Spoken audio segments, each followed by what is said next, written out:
स्वागत है मित्रों आपका इतिहास लोक में। गांधी दर्शन की चर्चा कर रहे हैं अपन, और जो बिंदु है जिस पर चर्चा हो रही है वह बिंदु है गांधी जी की अहिंसा से संबंधित अवधारणा। इस सिलसिले में अब तक अपन 3 बार मिल चुके हैं और आज चौथी बार मिल रहे हैं। मित्रों, अब तक हमने देखा कि गांधी जी स्वयं को व्यावहारिक आदर्शवादी कहते हैं। वे कहते हैं कि निश्चित रूप से मैं आपके सामने जो आदर्श रखता हूं उसे हासिल करना बहुत कठिन होता है, लेकिन हमें उस दिशा में चलना चाहिए। अहिंसा के संबंध में उनका कहना था कि यह तो मनुष्य का स्वभाव है। हिंसा पशु बल है और मानव का बल तो अहिंसा है। उनका यह भी कहना था कि अहिंसा सामाजिक हो सकती है, अहिंसा राष्ट्रीय हो सकती है, अहिंसा वैश्विक हो सकती है। उनका यह भी कहना था कि जिस व्यक्ति के पास हथियार होता है उसकी आस्था उसके हथियार में होती है, और जो अपनी आत्मा के बूते लड़ता है, जो अपने ईश्वर के सहारे लड़ता है, उसकी आस्था ईश्वर में होती है, अपने आप में होती है, और वही जीतती है। गांधी जी ने यह भी कहा कि आप 2 रास्तों पर एक साथ नहीं चल सकते, कि आप अपनी सुविधा से अहिंसा का प्रदर्शन करने लगे और अपनी सुविधा से हिंसा का प्रदर्शन करने लगे। आपको यदि अहिंसा के मार्ग पर चलना है तो आपको अहिंसा का साधक बनना होगा। आपको सत्य की साधना करनी होगी, और इस साधना में स्वाभाविक रूप से कोई गलती होती है तो उसे आप ठीक करें, लेकिन आप योजना पूर्वक कहीं अहिंसक और कहीं हिंसक नहीं हो सकते। गांधी जी ने यह भी कहा कि आप यदि विनम्र नहीं है, यदि आप समर्पित नहीं हैं, आप अपना सब कुछ खोने के लिए तैयार नहीं हैं, और आप दुनिया के हर व्यक्ति से प्यार नहीं करते हैं, भले ही वह आपका विरोधी हो या वह आपकी हत्या करने के लिए चला आ रहा हो, तो आप अहिंसा के पथ पर आगे नहीं बढ़ सकते। आपको बहुत ज्यादा मेहनत करने की आवश्यकता है। गांधी जी ने कहा कि जो अहिंसा है वह सचेतन है। आपको पूरा ख्याल होता है कि आपका विरोधी आपको नुकसान पहुंचा सकता है, लेकिन आप कुर्बान तक होने के लिए तैयार रहते हैं। गांधी जी ने कहा कि अहिंसा कष्ट सहने का नाम है, और आप जानते हैं कि इस रास्ते पर चलने का अर्थ है शत्रु द्वारा पहुंचाई हुई चोट को सहन करना, वह चोट आपके मन की भी हो सकती है और आपके तन की भी हो सकती है। और चोट को सहन करके किसी पर एहसान नहीं करना, यह भाव मन में रखना कि मैं सत्य के मार्ग पर आगे बढ़ रहा हूं और अपने पूरे आत्मबल से बढ़ रहा हूं। मैं उस नियम पे चल रहा हूं जो मानव जाति का नियम है, अहिंसा का नियम। अब आप ये सवाल मुझसे पूछ सकते हैं कि ये दुनिया अहिंसा के सहारे कैसे चल सकती है? जितनी अहिंसा आप बता रहे हैं उतनी अहिंसा क्या निभाई जा सकती है? तो इसका बड़ा छोटा सा उत्तर है कि आप इस दुनिया को जो चलता देख रहे हैं, यह अहिंसा के सहारे ही चलता देख रहे हैं। ये दुनिया अहिंसा के बूते चल रही है, हिंसा के बूते नहीं चल रही। यह दुनिया घृणा के सहारे नहीं चल रही, नफरत के सहारे नहीं चल रही। यह दुनिया प्रेम के सहारे चल रही है, मोहब्बत के सहारे चल रही है। और मानव जाति मूल रूप से प्रेम करने वाली जाति है, मोहब्बत करने वाली जाति है, भरोसा करने वाली जाति है। जब समाज विकास के पथ पर आगे बढ़ रहा होता है तो उसमें कुछ बाधाएं आती हैं। हिंसा भी उस प्रगति के पथ की जिस पर मानव समाज आगे बढ़ रहा है एक बाधा है। गांधी जी का कहना था कि निश्चित रूप से अहिंसा व्यक्तिगत ही नहीं होती, वह सामाजिक हो सकती है, होनी भी चाहिए, वैश्विक होनी चाहिए। दुनिया में प्रत्येक व्यक्ति अहिंसक होना चाहिए। लेकिन उन्होंने कहा कि पूरी दुनिया अहिंसक होनी चाहिए, राष्ट्र अहिंसक होना चाहिए, समाज अहिंसक होना चाहिए, अधिकतम व्यक्ति अहिंसक होने चाहिए।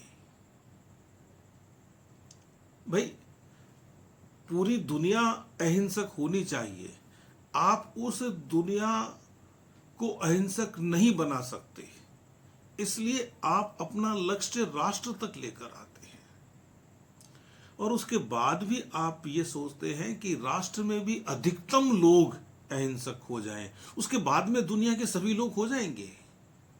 यह है मेरा कहने का मतलब। और आप अधिकतम लोगों को भी अहिंसक नहीं बना पा रहे हैं, तो ऐसी स्थिति में जरूरी है कि आप व्यक्तिगत रूप से तो अहिंसक बन जाएं। जब आप अहिंसक होंगे तभी तो किसी दूसरे को अहिंसक होने का रास्ता सूझेगा। इसलिए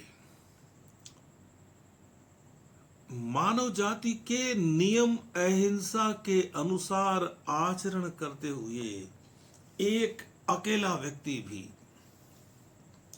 अपने सम्मान, अपने धर्म और अपनी आत्मा की रक्षा के लिए किसी अन्यायी साम्राज्य की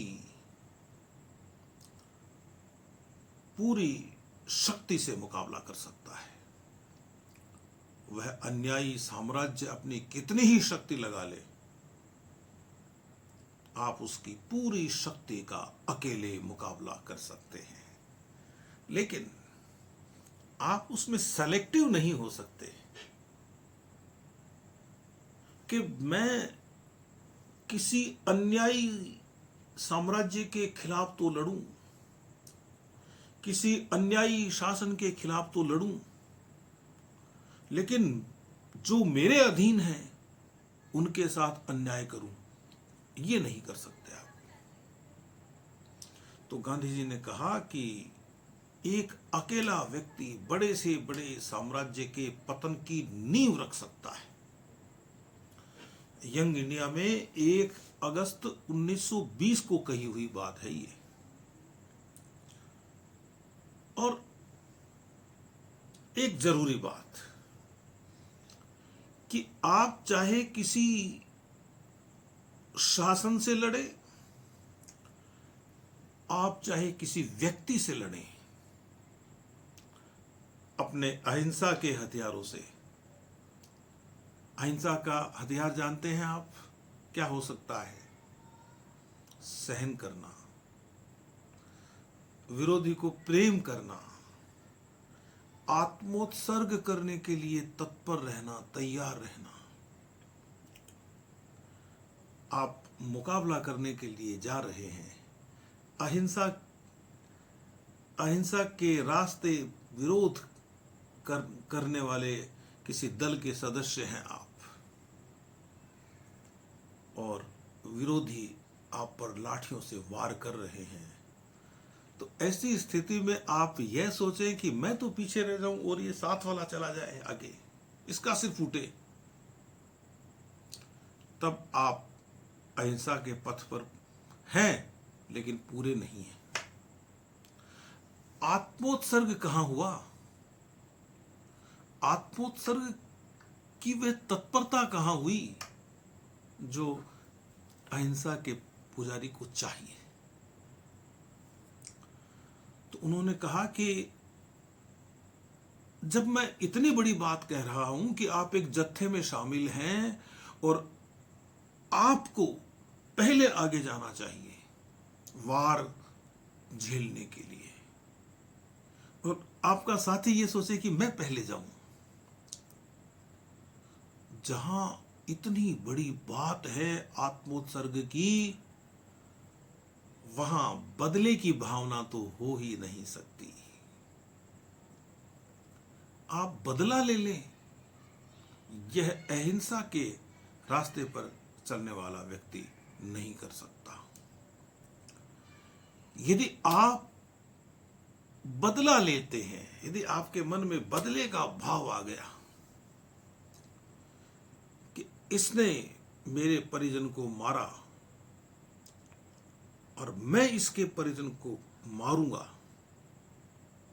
लेकिन आज अहिंसा कर लेता हूं, आज मैं अपनी सहन शक्ति का प्रदर्शन करता हूं, लेकिन कल बात, ये विरोधाभास चल नहीं सकता अहिंसा के पथ पर चलने वाले राही के लिए। उसे ऐसा नहीं करना चाहिए, क्योंकि जो आपको मारने आ रहा है, चाहे व्यक्ति हो या शासन हो, या जो आप पर जुल्म ढा रहा है, वह दुष्टता कर रहा है, वह दुष्ट है। और यदि आप अपने हृदय में बदले का भाव जागृत कर लेते हैं, तो आप भी उसके बराबर दुष्ट हैं। और जब दुष्टता में बराबर हो गए, तो फिर काहे का मुकाबला, फिर अहिंसा बहुत पीछे रह जाती है। तो यह आपको ध्यान रखना चाहिए। यानी आप अत्याचारी की तलवार को किसी ऐसी तलवार से भोतरा करने की सोचते हैं, नष्ट करने की सोचते हैं, जिसकी धार उसकी तलवार की धार से ज्यादा हो, तो आप में प्रतिकार आ गया। और प्रतिकार की अनुमति अहिंसा के पुजारी को नहीं है। यह आपको ध्यान रखना चाहिए।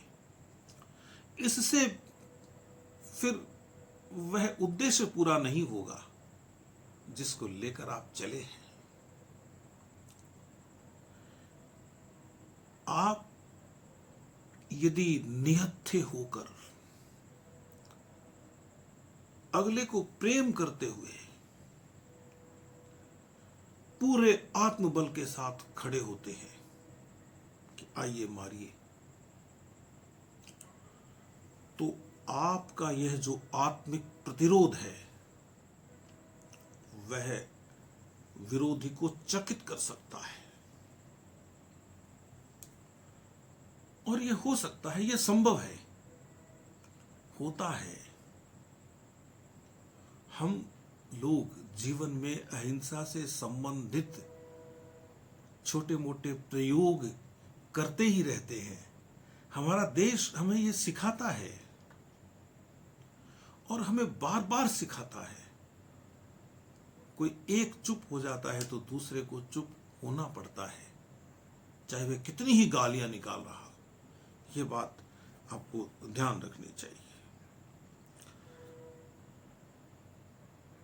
अब यह कहा गया कि जो शक्तिशाली है वह कमजोर को लूटेगा, और यह भी कहा गया है कि जिनके पास ताकत होती है वे कमजोरों को लूटते हैं। इसलिए आपको ताकतवर बनना चाहिए। अब आप मुझसे ये सवाल कर सकते हैं कि एक तरफ तो हमें यह सिखाया जाता है कि वीर बनो वीर, आप में ताकत होनी चाहिए, आप में बल होना चाहिए, और दूसरी तरफ मैं यह कहता हूं कि आप अपना सर्वस्व बलिदान कर दीजिए,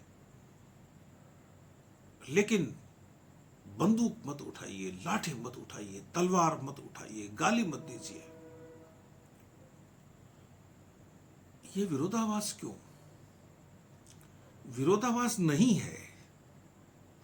ये जो बात कही गई है कि जिसके पास ताकत होती है वह कमजोर को लूटता है, तो यह बात तो शरीर के बल की बात है, यह तो शारीरिक बल की बात है। यदि किसी देश के लिए कही गई है तो उस देश की फौजों के बल की बात है। यह आत्मा के बल की बात नहीं है। एक कमजोर से कमजोर व्यक्ति, एक कृशकाय व्यक्ति अपनी आत्मा के बल के बूते एक पूरी फौज को हरा सकता है। ऐसा होता है।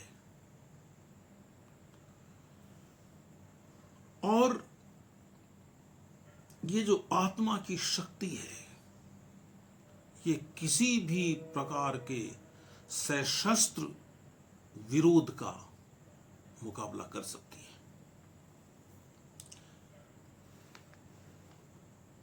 अहिंसा ही इस दुनिया को बनाए रखने का सबसे बड़ा बल है, मैं कह चुका हूं। आदमी ने इस दुनिया को नष्ट करने के सारे उपाय कर लिए हैं, सारे उपाय। ये दुनिया, इंसान ने जो जतन किए हैं ना, सब कहते हैं, सब देश कहते हैं कि साहब हमने परमाणु बम बनाया तो हमारी सुरक्षा के लिए बनाया है, कोई हम पर हमला नहीं करते। हर देश यह कहता है आत्मरक्षा के लिए बनाया। तो आपने एक हथियार बंद विरोधी के सामने खुद को भी हथियार बंद कर लिया, उसके जैसे हो गए आप। एक देश नहीं, दो देश नहीं, तीन देश नहीं, पता नहीं कितने देश इसी काम में लगे हुए। कितने पेट भरते नहीं होंगे दिन में, कितने लोगों को दवा नहीं मिलती होगी। और इसका एक बड़ा कारण यह है कि हम बम बनाने में लगे हुए हैं, हम हथियार बनाने में लगे हुए हैं, हम जितने भी युद्धास्त्र हो सकते हैं, युद्ध के शस्त्र हो सकते हैं, हम सब बनाने में लगे हुए हैं और पूरी दुनिया बनाने में लगी हुई है। और बनाने पर हम गर्व भी करते हैं। हम बहुत खुश होते हैं कि अब हमें कोई नहीं मार सकता। और गांधी जी को यही बात पसंद नहीं है। एक व्यक्ति की बात भी पसंद नहीं है, और कोई देश ऐसा करता है तो उसकी बात भी पसंद नहीं है, क्योंकि विनाश इस कुदरत का नियम नहीं है। यह प्रकृति रचना धर्मी है। विध्वंस का मार्ग प्रकृति लेकर चलती नहीं है, और इस प्रकृति ने जो इंसान बनाया है वह रचना धर्मिता के लिए है।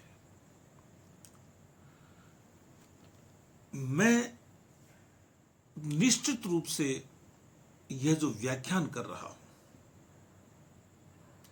यह अपने रोजगार के लिए कर रहा हूं। मुझे कहा गया है कि आपको यह करना है, क्योंकि कोरोना के इस संकट काल में बच्चों को मार्गदर्शन चाहिए, वह नहीं रुकना चाहिए। ठीक है, लेकिन मैं यह काम केवल रोजगार के लिए ही नहीं कर रहा हूं।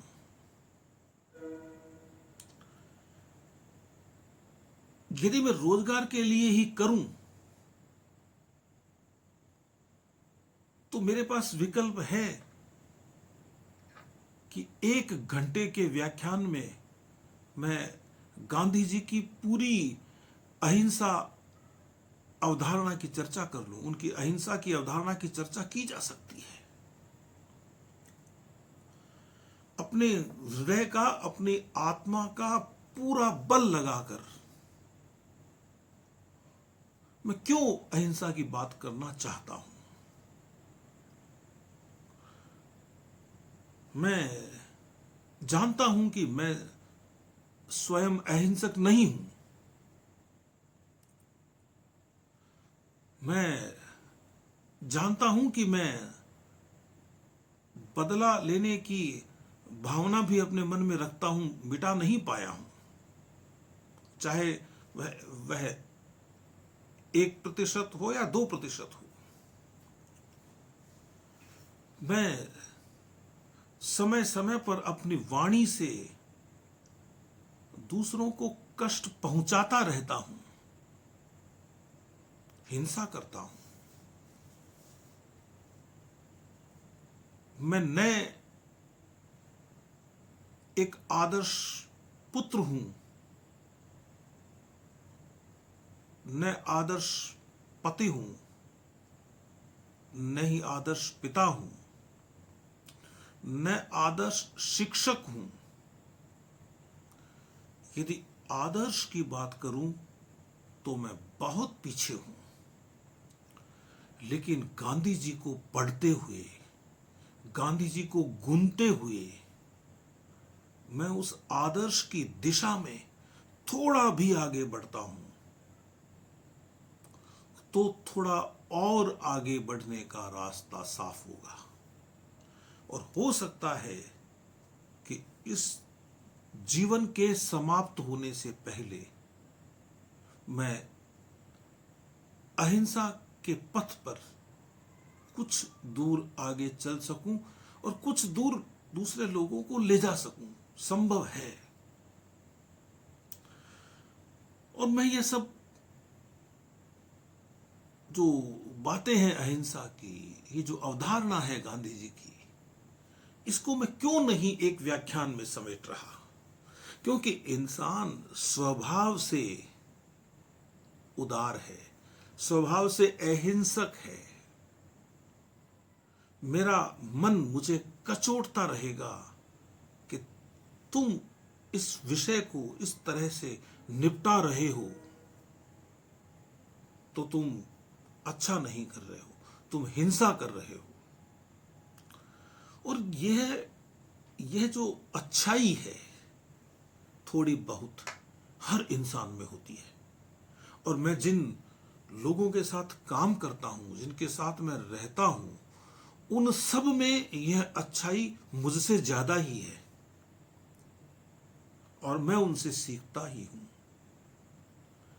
तो यह बिल्कुल साफ है कि विनाश मनुष्य का स्वभाव नहीं है, विध्वंस मानव की प्रवृत्ति नहीं है, रचनात्मकता मानव की प्रवृत्ति है, प्रकृति है, उसका स्वभाव है। और यह रचनात्मकता मुझे, ये जो चर्चा है गांधी जी की अहिंसा पर चर्चा है, इस चर्चा को खत्म नहीं करने देती, चाहकर भी खत्म नहीं करने देती, क्योंकि मैं इंसान हूं और इंसान को इस भगवान ने, इस प्रकृति ने, ईश्वर ने बनाया ही रचनात्मक है। और आप देखिए, इंसान क्या कभी अपने भाई को मार सकता है? मारते होंगे लोग दुनिया में, मैं नहीं कह रहा। अपने अपने आप पर स्वयं सोच के देखिए, आप ऐसा कर सकते हैं क्या? आपके लिए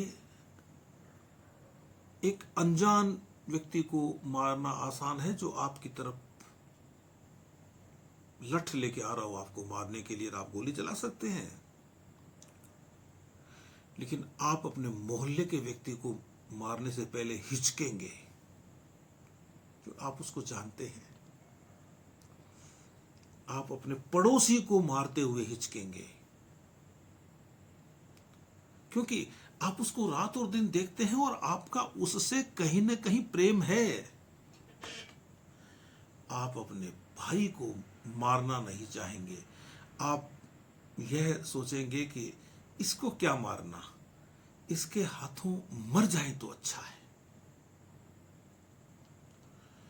और आपका यही भाव आपके भाई को मारने नहीं देता, आपको यह भाव उसको रोकता है और आप उसको जीत लेते हैं। उन्होंने कहा कि अहिंसा धीरे धीरे काम करती है, अपना बहुत धीरे धीरे फैलती है, आदमी के मन में रमते हुए फैलती है। यह आपको ध्यान रखना चाहिए। और मैंने पहले भी कहा कि एक हथियारबंद सिपाही, आप यदि अहिंसा के सिपाही हैं और आपने हाथ में अस्त्र या शस्त्र ले लिया, तो क्या आप अहिंसक हो सकेंगे? एक हथियारबंद सिपाही से उसका हथियार छीन लीजिए, देखिए वो कैसे तड़पता है। आप किसी योद्धा की तलवार खोल लीजिए, देखिए उसका क्या हाल होता है, उसकी बेचैनी देखिए आप। और यदि वह हथियार उस ईश्वर की दी हुई शक्ति है, हम उस परमात्मा के अंश हैं, और अंश होने के कारण हम में जो ताकत है, उस ताकत को कोई नहीं छीन सकता। सिपाही का हथियार कोई छीन सकता है, और कई बार तो ऐसा होता है कि पूरी फौज समर्पित हो जाती है, लाखों लोग एक साथ हथियार डाल देते हैं, और हथियार डालते ही वे बहुत कमजोर हो जाते हैं। लेकिन जो व्यक्ति अपने आत्मबल से अन्याय के खिलाफ खड़ा होता है, उसके आत्मबल को कोई नहीं छीन सकता, और वही उसकी शक्ति बनता है। ईश्वर ने आपको जो आत्मबल दिया है, इस आत्मबल के मुकाबले किसी भी हथियार में बल नहीं होता। आपको ध्यान रखना चाहिए। इसीलिए गांधी जी ने कहा, हरिजन में लिखते हैं वो 19 नवंबर 1938 को, कि आत्मबल के सहारे मुट्ठी भर लोगों ने भी इतिहास की दिशा मोड़ी है, और यह आप भी कर सकते हैं। उन्होंने कहा कि कठोर से कठोर धातु भी जब उस पर ताप लगता है और लगते चला जाता है तो वह धातु पिघल जाता है। और ये जो अहिंसा का ताप है, ये कठोर से कठोर हृदय को भी गला सकता है, पिघला सकता है। यह आपको ध्यान होना चाहिए।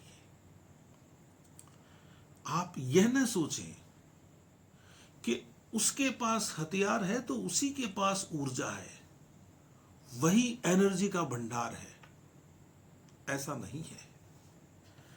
वो ऊर्जा की अविनाशिता का नियम आपने सुना होगा।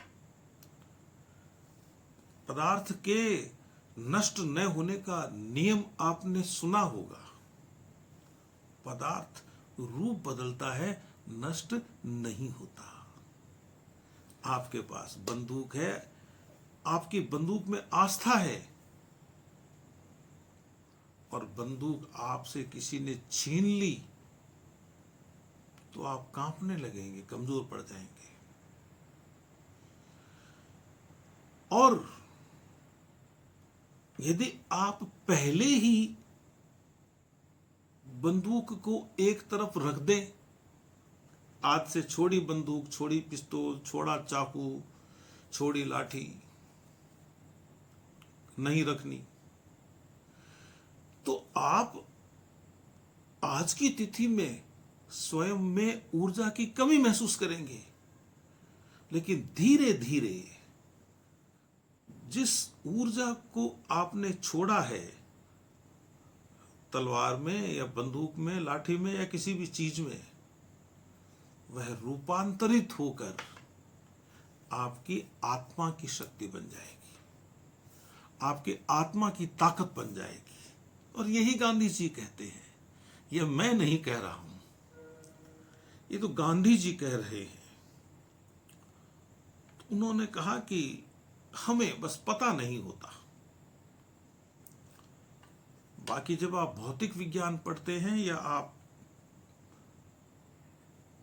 कुछ और विज्ञान पढ़ते हैं, तो आप कह देते हैं कि देखिए साहब, यह ऊर्जा का रूपांतरण इसमें हो गया, इस तरह से ऊर्जा अपना रूप बदलती है।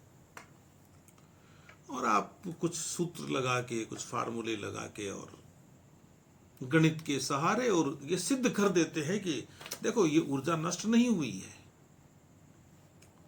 लेकिन ऊर्जा हमारे हृदय की भी नष्ट नहीं होती है, वह भी रूप बदलती है। बस उसका हमें भान नहीं होता, ज्ञान नहीं होता, ध्यान नहीं होता। एक बार यह समझ में आ जाए कि ये जो दिल है ना, हृदय, ये एनर्जी का भंडार है। और हमें पता होना ही चाहिए ना, हम सुबह से लेकर शाम तक कितने रचनात्मक काम करते हैं, कितने अच्छे अच्छे काम करते हैं। कोई दिन में कोई 2 मिनट 5 मिनट का कोई समय ऐसा निकलता होगा जिसमें हम अपना आपा खोते हैं, या हमें बोलने का ख्याल नहीं रहता क्या बोल रहे हैं या हम क्या कर रहे हैं। पूरा 24 घंटे ऐसा थोड़ी होता है कि हम हिंसा का व्यवहार करें। तो ये जो शक्ति है, ऊर्जा है, यह आपके भीतर है, आपको पता नहीं होता। कोई हमें गाली दे रहा है, 1 गाली दे रहा है, 2 दे रहा है, 3 दे रहा है, 10 मिनट दे रहा है, 15 मिनट दे रहा है। और मान लीजिए कि पहले कोई आपको गाली देता था तो आप उसको तुरंत गाली देते थे। पहले कोई आपको थप्पड़ मारता था तो तुरंत आप उसको 2, 4, 5 थप्पड़ जड़ने को तत्पर रहते थे, एक के बदले 2, एक के बदले 100। लेकिन कभी यह अभ्यास करके देखिए कि आपका विरोधी आपको गाली देता रहे, आपका विरोधी आपको थप्पड़ मारता रहे, और आप उसको चाहते हुए, उससे प्रेम करते हुए, शर्त ध्यान रखिए, और आप शांत रहें लेकिन उसकी बात नहीं माने, आपको यह एहसास होगा कि आप में बल है।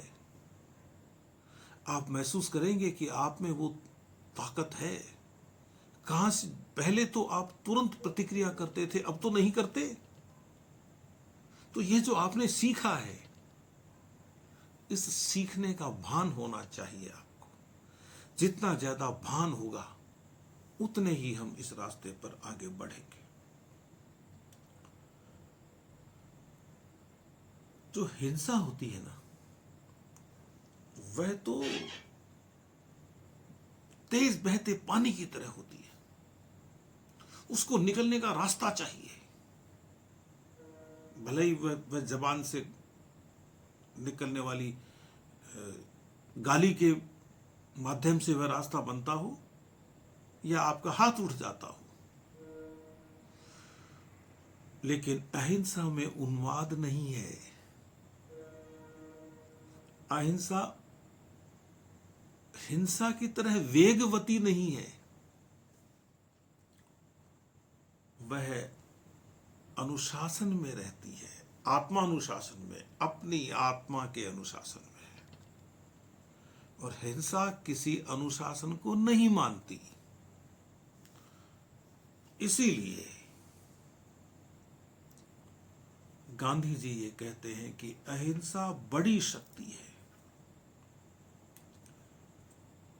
अहिंसा आपको आस्थावान बनाती है,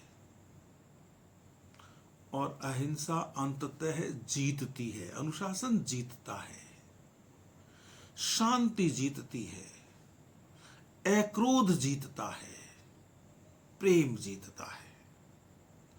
तो ये कुछ बिंदु थे जो मैं गांधी जी की अहिंसा से संबंधित अवधारणा बताने के क्रम में प्रकाशित कर रहा था, कुछ बिंदु प्रकाशित कर रहा था। और मेरी कोशिश थी कि मैं आपको वह समझा सकूं जो गांधी जी होते तो समझाते, और गांधी जी होते तो बहुत अच्छा समझाते। और कोई गांधी जी के रास्ते पर चलने वाला कोई और महात्मा होता तो भी वह आपको अच्छा समझाता, क्योंकि अहिंसा उसके जीवन में रची बसी होती। वे लोग अहिंसा के प्रयोग करके सिखाते,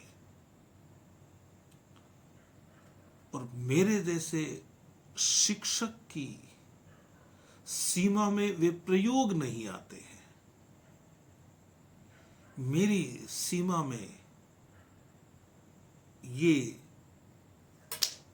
वाणी आती है, थोड़ा बहुत विवेक आता है। तो मेरे कहे का प्रभाव वैसा तो नहीं हो सकता जैसा आप किसी अहिंसा के पुजारी का जीवन देख समझकर महसूस करते हैं। लेकिन मेरी भूमिका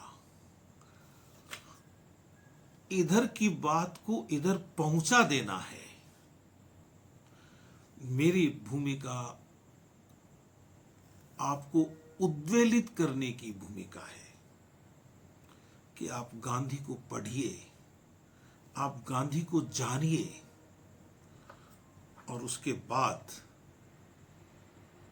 जहां तक संभव हो अपने जीवन में सत्य के, अहिंसा के, अपरिग्रह के प्रयोग कीजिए। आपने मेरा साथ दिया, आपका बहुत बहुत आभार। और मैं गांधी जी की अहिंसा से संबंधित अवधारणा लेकर 5वीं बार भी आपसे मिलूंगा और मुझे उम्मीद है कि मैं जब मिलने के लिए आपकी तरफ आगे बढ़ूंगा तो आप भी मुझे सामने से आते हुए दिखाई देंगे। हम एक दूसरे से मिलें, हम एक दूसरे को देखें। तब तक के लिए अपने इस मित्र को आज्ञा दीजिए। नमस्कार।